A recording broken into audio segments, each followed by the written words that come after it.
Does any other member have an amendment to call up? Senator Paul.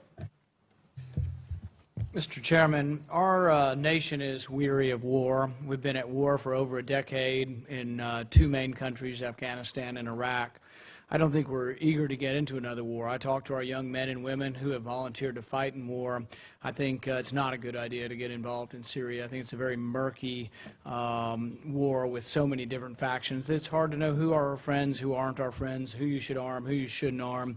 I don't think anybody can sit here in Washington and say, well, I'm confident these weapons are only going to good, liberty-loving, Jeffersonian, type of Democrats in Syria, and that bad people aren't going to get these weapons. So I'm very concerned about giving weapons.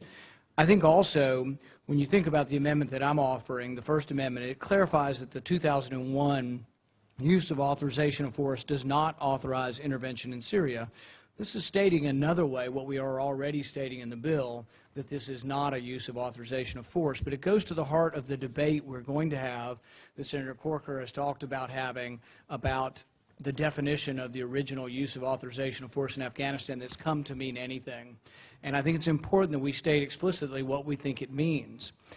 There is a great irony here in the sense that if you wanted to believe in an expansive definition of the 2001 use of authorization of force, it says go after al-Qaeda and associated forces. Well, al-Qaeda and associated forces are opposing Assad. So if you want to believe in an expansive definition of the 2001 AUMF, you might believe that you could actually support Assad with arms, that the original use of authorization of force actually would justify giving arms to Assad. And I'm not proposing that. But I am proposing that you will be giving arms to the side that is fighting against Assad that has elements of al-Qaeda. There is a great irony there. I am also saying that in your rush to get involved in Syria, that you may well be arming Islamic rebels who will be shooting Christians. There's about somewhere between 1 million and 2 million Christians in Syria. They have been largely protected by Assad. I'm once again not saying Assad's a good guy, but I'm saying that they've been a protected minority by Assad for decades because he's a minority and it's been practical for him. They haven't taken a large position in the war. They're in the middle of this, but they tend to live in areas and have been protected by the Assad regime. When push comes to shove, I think there'll be a great irony and tragedy and sadness if you sent arms with U.S. taxpayer money to kill Christians. I think it could happen. I think it's impossible to know who our friends are. Look at how much trouble we have in Afghanistan. We have an ally that we've had for 10 years, and we don't know who to trust in the Afghan army. We've had probably nearly 100 deaths from Afghan soldiers. They lie. They come in and say they're our ally, and they take a pledge to support us, and we turn the other way and they shoot us.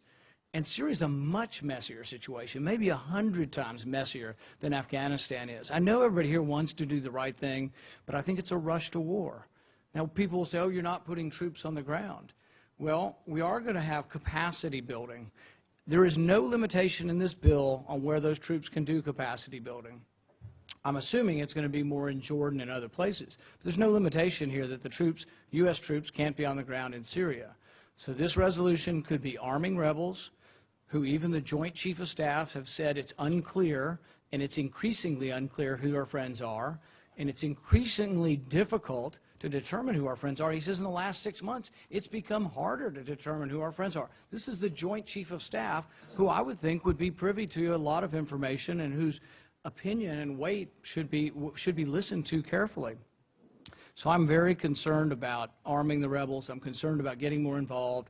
I'm concerned about the slippery slope into war. War doesn't always start with a huge battle or bombing run. Sometimes it starts with advisors. It did in Vietnam. Sometimes it starts with arming one group for the other.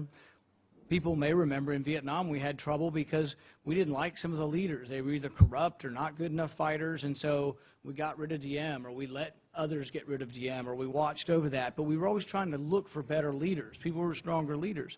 But the ones who emerge may well not be the ones we like. We think we can change the outcome. I'm not sure we can.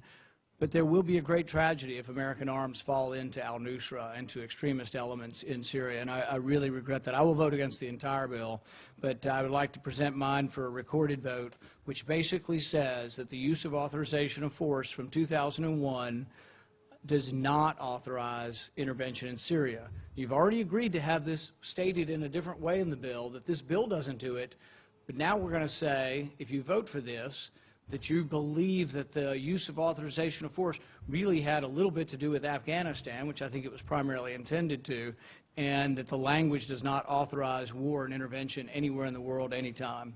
Mr. Chairman, if I could. And I would say is that one thing about Assad is that Assad never really tolerated al-Qaeda. By defeating Assad, you will embolden al-Qaeda. Second point I would make is that the Christians, many of them came voluntarily into Syria. So Assad is not a great guy. I mean, Assad is a dictator, an authoritarian, like so many are in the Middle East and around the world. But I think it's important to remember, though, that Christians came voluntarily out of a country, Iraq, where we won the war and an Islamic government was instituted, and they felt safer under Assad. 250,000 Christians fled Iraq during and after the war to come to Syria. There are 2 million Christians, somewhere between 1 million and 2 million Christians in Syria, and they're there because that's the one area they have felt the safest. They're more there than even in Israel. So I think that we need to be careful about what we're doing here, because we are siding with the people, Assad, against Assad, who was one who limited al-Qaeda. He didn't tolerate al-Qaeda because it was a religious difference, and they were limited when he could, when he had the power to, by al-Qaeda. Al-Qaeda is emboldened. Iran is emboldened by the loss of the Sunni government in Iraq. And I'm not saying Hussein was a good guy either.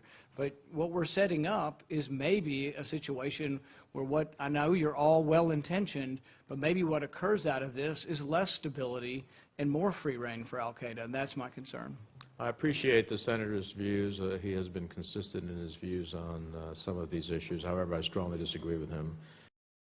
Are there any other amendments to be offered? Senator Paul.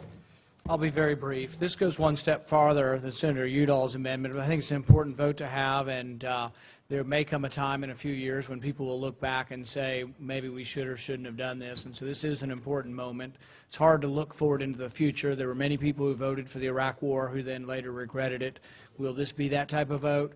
Probably not to that significance, but the future is unknown, and I think it's important that we all get on record on where we are on this. This would strike Title V and say no arms to be sent to Syria. I think there's an irony that you can't get beyond here, that you will be voting to authorize to send arms to an ally of al-Qaeda. These are forces that are allied fighting against the government of Syria, and I have no love lost for Assad. I think he's a horrible authoritarian like so many. But you will be funding today the allies of al-Qaeda. It's an irony you cannot overcome, and I would like to have a vote on striking Title V, because I think arming Syrian rebels allied with al-Qaeda is a huge mistake. Thank you. This amendment obviously strikes the base of the bill, which authorizes lethal and increased non-lethal assistance to vetted elements of the Syrian opposition. I respectfully reject that any attempt to do so would be to arm al-Qaeda. Al-Qaeda, unfortunately, is well armed with its affiliates like al-Nusra, joined by Hezbollah, and that is the present reality in Syria. And so I think this has been largely argued already, and unless any member wishes to speak towards it, Senator Rubio. I'll be brief. I know it's been argued. I just would categorically say that I don't think any member of this committee that I know would vote for anything that we thought was going to arm al-Qaeda. On the contrary, I think that if in fact this amendment were to pass, we would guarantee that the only elements in Syria that would be armed other than Assad is the al-Qaeda linked elements. And I think that while they do share a goal, the irony, they do share a goal of getting rid of Assad. The reason why they want to get rid of Assad, these different groups that are there fighting in Syria, is that they're the ones that want to be in charge. And just as they're fighting Assad, they're also increasingly fighting each other. And the problem is that if something like this were to pass, the only people who are going to have the best weapons in Syria will be the Assad people and the al-Qaeda people, and everybody else who's not al-Qaeda will basically be on the outside looking in a post-Assad environment. So, and I just would reiterate that the vetting process, one of the things the vetting process has to ensure is that weapons don't wind up in the hands of organizations within Syria that are either A, incapable of maintaining a chain of custody, or B, are going to, in fact, use it to do al-Qaeda type operations. And so I will not support this amendment. Senator Paul. One short point, and I think this is an important point also. When you read the use of authorization of force from 2001, it says we can go after the Taliban in Afghanistan, al-Qaeda, and associated forces. It's hard to argue that the Syrian rebels that you will be arming are not associated forces of al-Qaeda. Are they not fighting on the same side of a war? Can you argue there's no connection between them, that really this is a three-way war? I know that's the way we're trying to break it down. I don't think it's that easy to say that. I think it's impossible to say that the Syrian rebels are not associated with al-Qaeda. So there is a great irony that you will be arming forces that a normal common sense use of the word associated can say that these people are associated with al-Qaeda. That's all. Thank you.